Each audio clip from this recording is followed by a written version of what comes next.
welcome to another episode of CSGO In Depth. Today we're going to be talking about the CZ-75 Auto. The fully automatic Tech 9 and 5.7 replacement is actually really hard to use. For $500, you get a pocket SMG with no ammo, and it makes it a very, very weird weapon to play with. I would also like to note that this gameplay was almost impossible to get. It's usable for both sides, as I alluded to earlier, and this gun is actually new to the Counter-Strike series as it was just added in Global Offensive.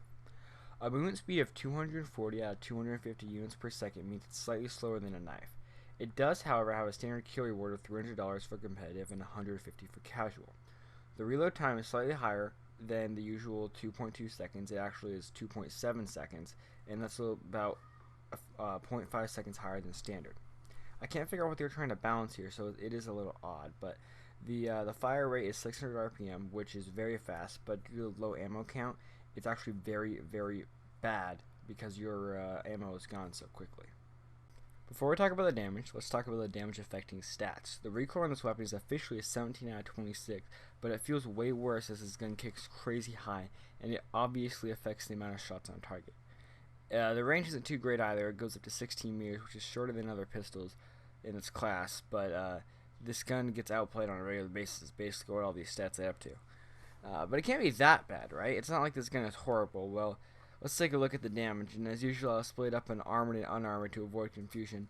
Unarmored is up first, so if you're attacking an unarmored opponent, you'll deal 131 to the head, 30 to the chest and arms, 40 to the stomach, and 24 to the legs. And, like, the damage here isn't that bad. The fact that it's possible to hit someone, the fact that it's impossible to hit someone is pretty bad, but nevertheless, it's still a one-shot headshot, which means it's still viable, at least statistically viable. If you're attacking an armored opponent, you'll deal 101 to the head, 25 to the chest and arms, 31 to the stomach, and 24 to the legs. Now, it's hardly a one-shot headshot, but it is. This donkey kicker of a gun can one-shot headshot no matter what, if you're wearing a helmet or not. Overall, I think it's pretty obvious that I think this weapon needs to have a little bit of a rework in the way of recoil. It can be a good gun, but only used in like very specific classes or very specific scenarios. Personally, I would keep my hands off this gun. With that, I'd like to ask a question. What do you guys think of seeing Overwatch on this channel? I've been having a lot of fun with the game, and I'm going to post it a little bit either way. I want to know what you guys would think more. What do you guys want, or do you guys want it, and if so, in what form? A live commentary, a hero spotlight kind of thing?